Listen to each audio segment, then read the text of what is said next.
Good morning, afternoon, or night, depending on when you're listening to. Welcome to episode one of the Solutions Podcast. I am your host, Ramsey, and now let's get this party started.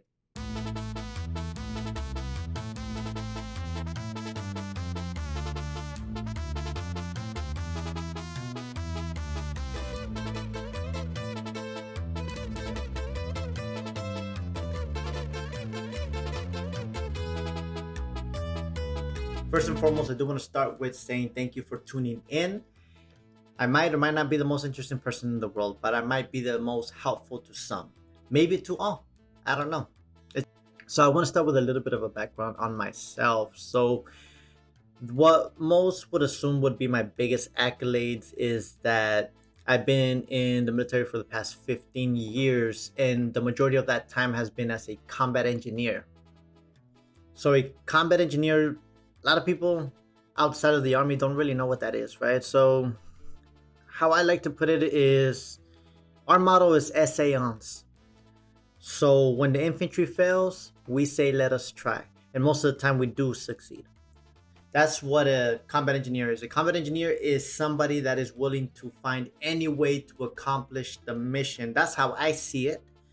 A lot of engineers have a lot of pride in what they do, and they should. Everybody should have pride in what everybody should have pride in whatever it is that they're doing. If you're not taking pride in what you're doing, maybe we need to switch to do something else, right? But for me, I spend the majority of my time as a combat engineer, and I have found a lot of success in it, but I also have strayed away from my military occupation to do all kinds of other things, right? But let's stick with one, right?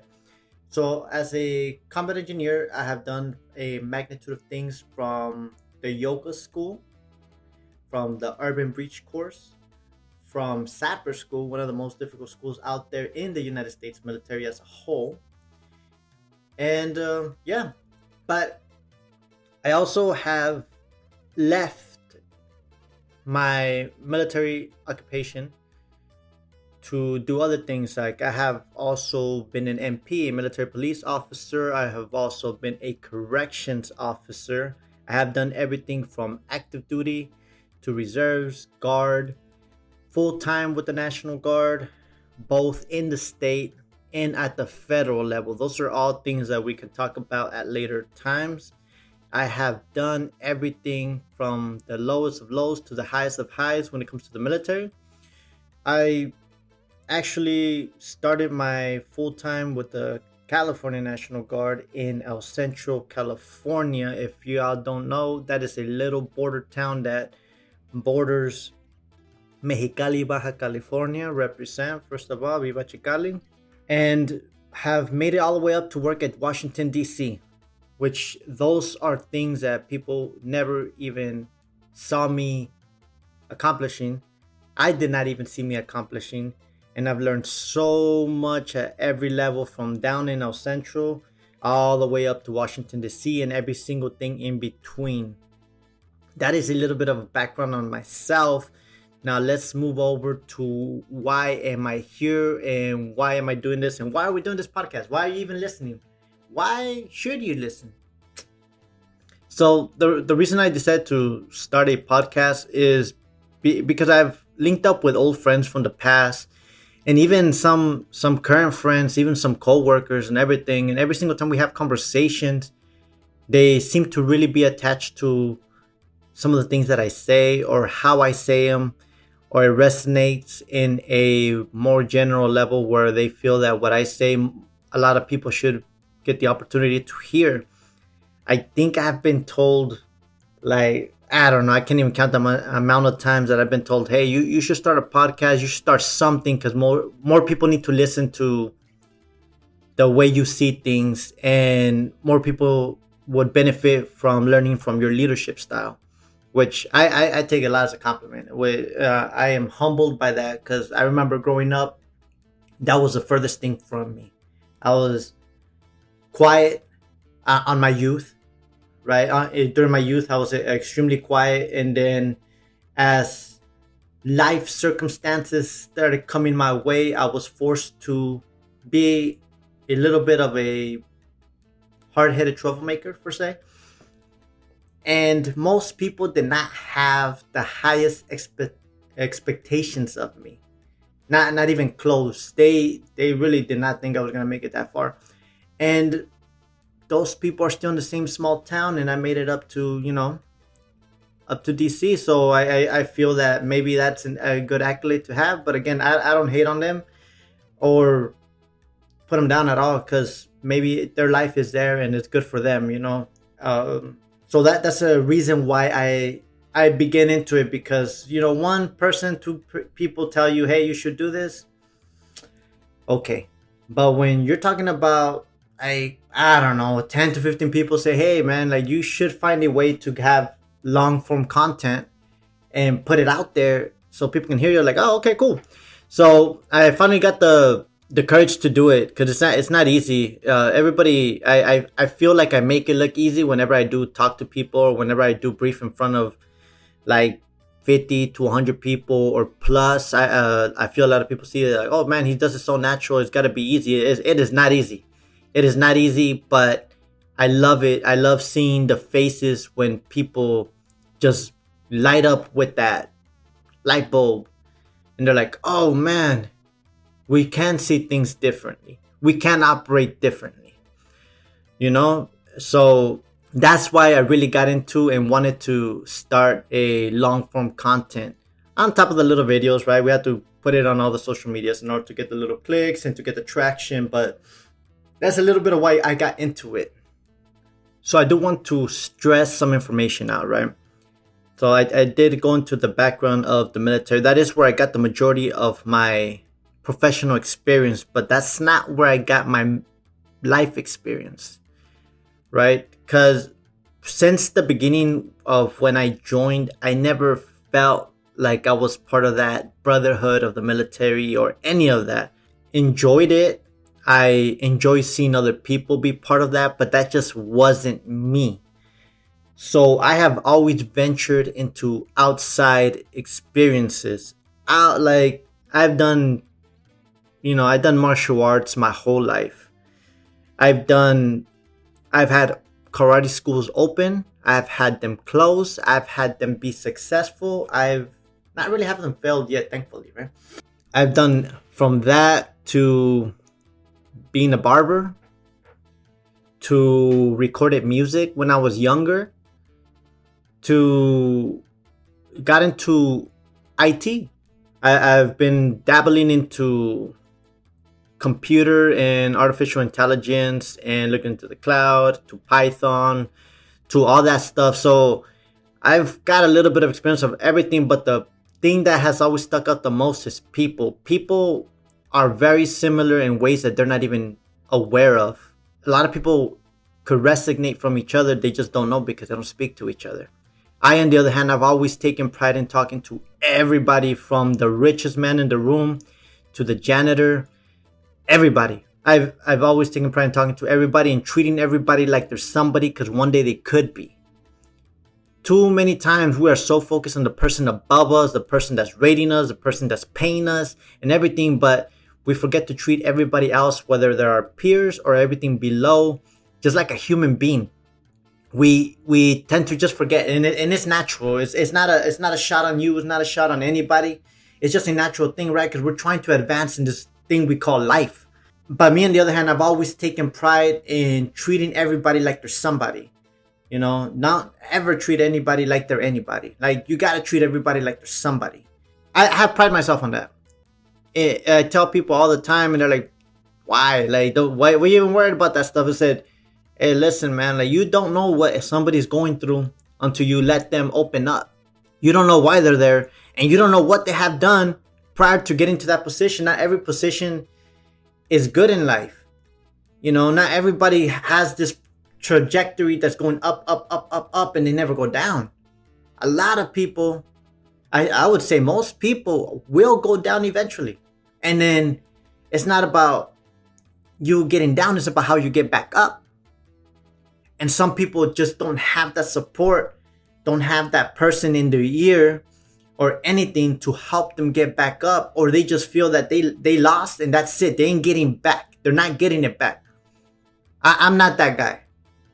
I am not that guy. I have won and I have lost, but I'm here. And I continue to do my best to climb myself up from negative situations, right? And I try to empower everybody to do the same or similar to it. But while we're on that subject, let's talk about losses. I'm not a person that sees a loss, right? I either win or I learn, Some call it losses, I call it lessons. And that's the way that we should try to shift our mind to adopt that mentality. I mean, you could have that victim mentality or that victor mentality. I choose victor every single time. Every single time. Every single experience is an experience to learn. I have never wasted my time doing anything that I'm not picking up lessons from. All the way to watching Disney movie with the kids. There's lessons in there. There's experiences in there. There's messages in there, and I don't want to get into the political part of that. But there is so much to learn from everyday situations and simple things that you do, like watching a movie. If you like martial arts, watching the UFC and boxing, you can just watch and learn and see what somebody did good. All the way from just talking to your neighbor. And I don't mean your neighbor that lives next door. I mean talking to a person that's next to you, talking to a coworker, talking to a teacher, talking to anybody that might have some experience. There is so much that can be picked up from every single aspect in life. So much. So yeah, that's a little bit about who I am, why I'm doing what I'm doing, in a way that I see life. Again, I love to learn. A old martial arts instructor once told me to always maintain a white belt mentality. A white belt, for those people that might not know, is the first belt that you get in almost any martial arts.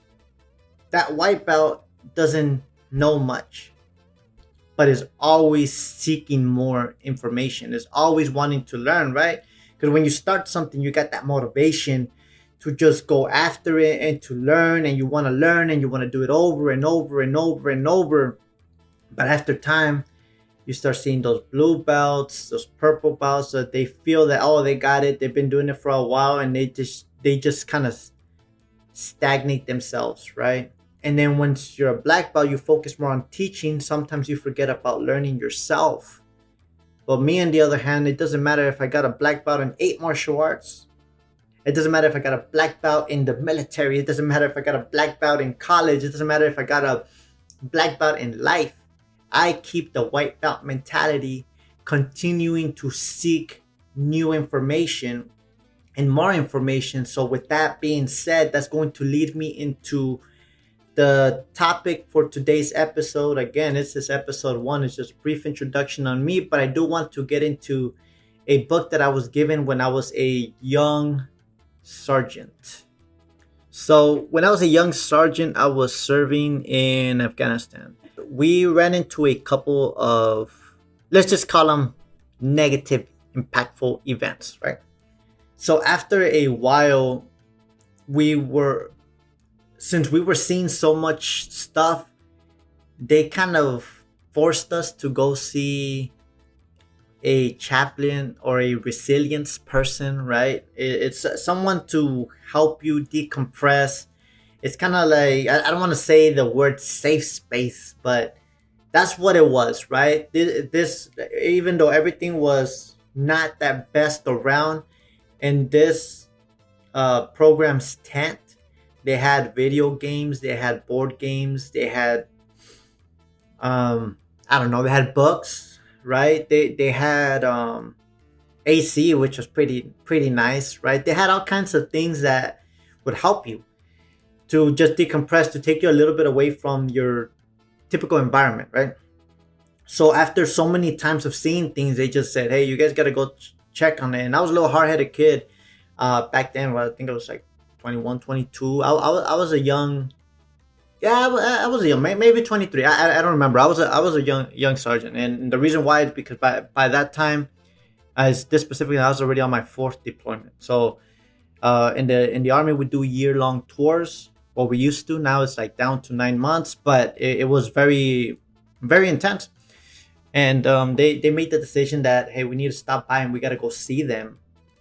So when I did see them, I was very reserved. I was like, hey, I'm not interested in having any conversations or anything. Like, to me, this is stupid.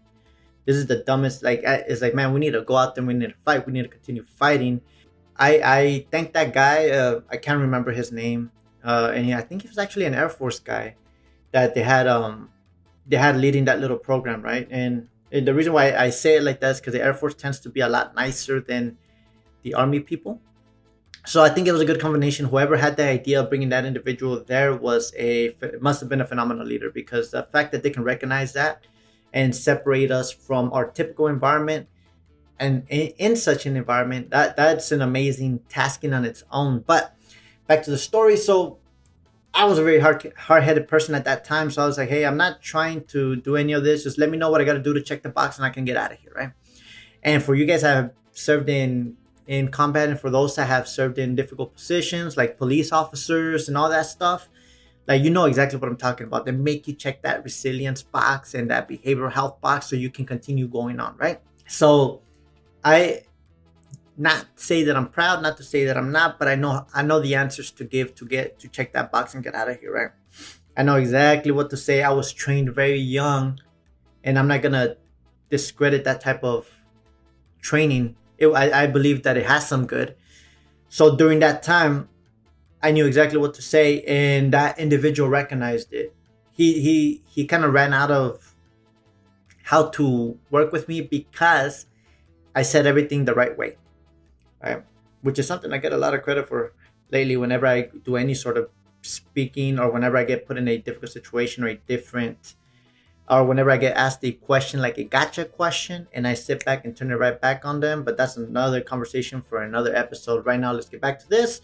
He was just like, you know what, man? Like, I can see you don't want to be here, but you seem like you're a very squared away individual, and your soldiers talk very good about you.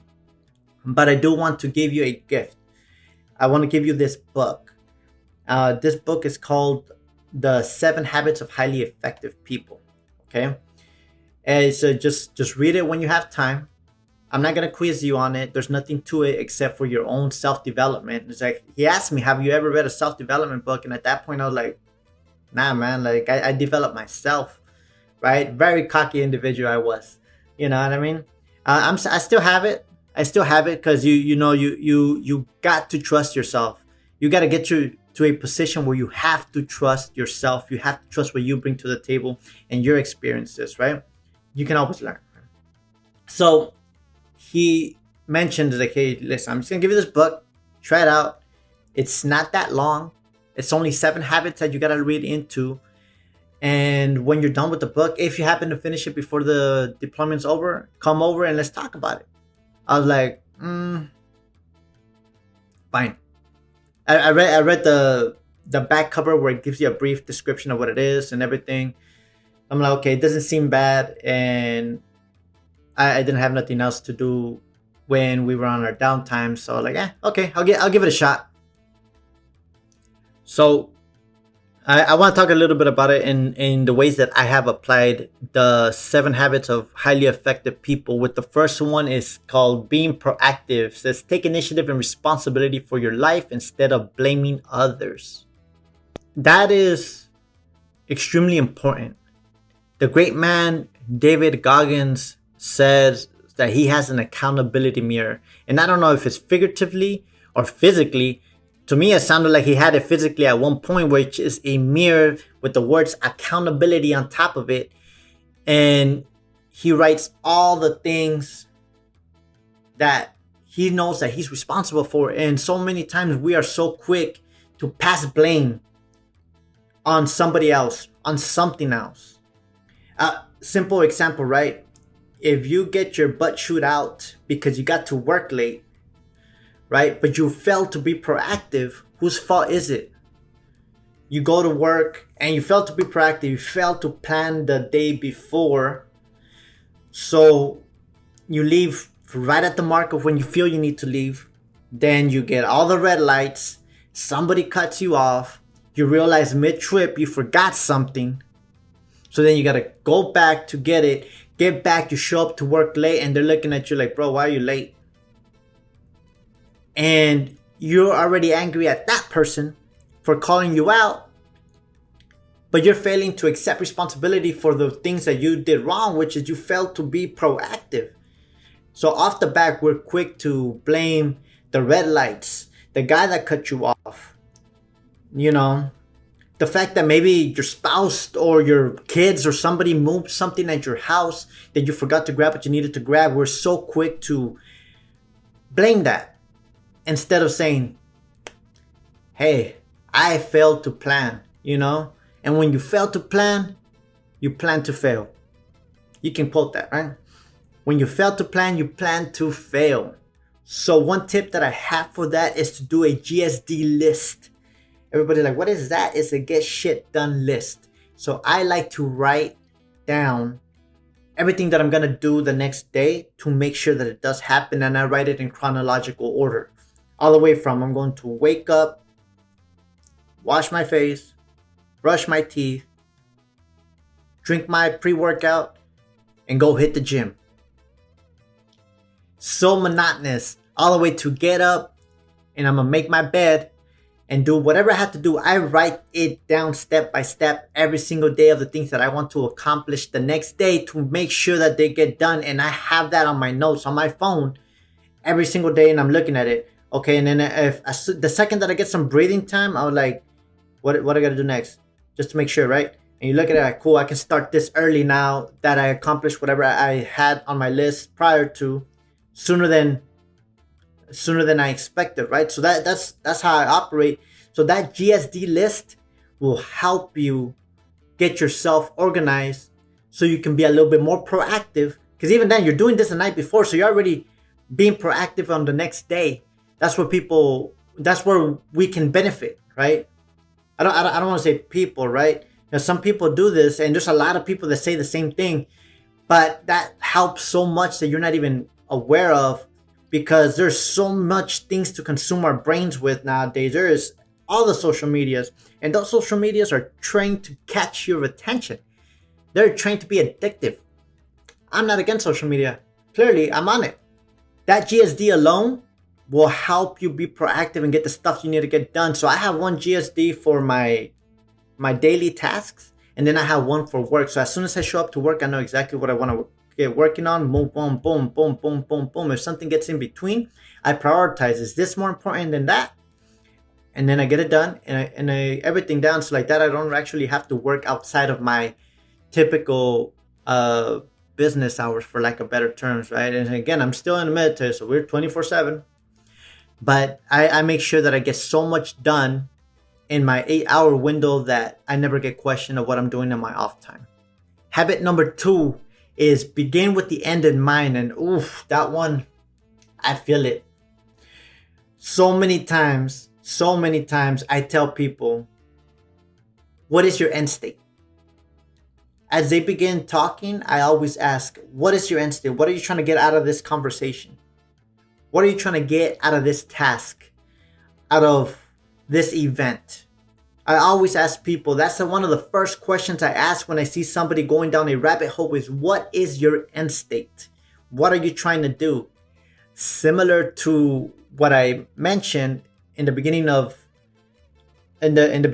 my podcast, the introduction is, what I'm trying to do is get the word out there that people feel they should receive. Again, I was told multiple times by multiple people, you should have some way of talking to people, because it does resonate a lot with a lot of individuals. So my end state, and that's why I brought it up from the beginning. Hey, this is what I want to do. I want to create a platform where people can listen and get the same content that I tell people almost every single day. I find myself repeating the same messages to everybody, and I was like, well, now I have an ability. It's 2023. I have the ability to now put it in one content and push it out to everybody. And most people can listen to it, and more people can get that information, and maybe we can create a better society, right? The people that hold that information in and never want to hold it out I feel like those are insecure people. Like, we have to be willing to make everybody around us a better person. We should be so confident in our abilities that we're not afraid to raise others. So with the end state is try to figure out what is the actual outcome that you're trying to achieve, and once you get there, start the backwards plan. An example is if you're trying to get a promotion, okay? What are the steps I need to take to get that promotion? What can I do today to get me there tomorrow? Or by tomorrow, I mean the next day, the next year, so on and so forth. It's like, hey, what do I gotta do to get there? But it's not about just that. It's like the why, right? When you start thinking about an end state, not only do you want to have your goal, you gotta know within yourself, why do you want that goal to happen? Why do you want that goal to happen? Purpose is a very important thing.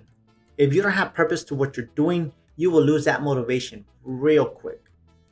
Real quick, you will just stop achieving or going towards that goal that you're trying to achieve. Just like that. Just like that. Moving on to habit number 3 is put first things first. Prioritize and spend time on what's most important.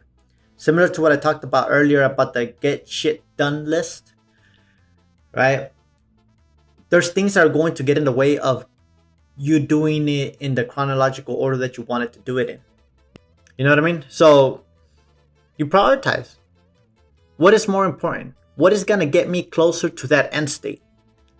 If it's not in line with that, skip it over. Doesn't mean don't get it done. If it's something that you have to get done, get it done. But if it's taken away from your goals, move it to the side. Move it to the side. And this might be a little bit controversial to say, but that also might mean relationships and having a family and kids and stuff. If you're working towards a specific goal, it's not related to having a family or to having a spouse or having something like that. Like, don't even mess with it right now. Get to where you want to get to in life, and then build your family and your spouse and whatever it is you want to do at home. But sometimes you got to make tough decisions in order to prioritize what your end state is. And it's not easy, but it's necessary. Oh, habit number 4. That one gets me right in the feels, right? It says, think win-win. Seek mutual beneficial solutions in relationships. This might sound a little offensive to some, but I don't hang around with losers. I do not hang around with losers. I do not hang around with whiners and complainers and people that have that victim mentality. As I say, victor or victim mentality. That choice is yours. And that's not to contradict what I said earlier when it comes to me lifting everybody up. I will lift everybody up that I can. But when it comes to my circle, you better be doing something to be worth the attention that I don't have to give it to you.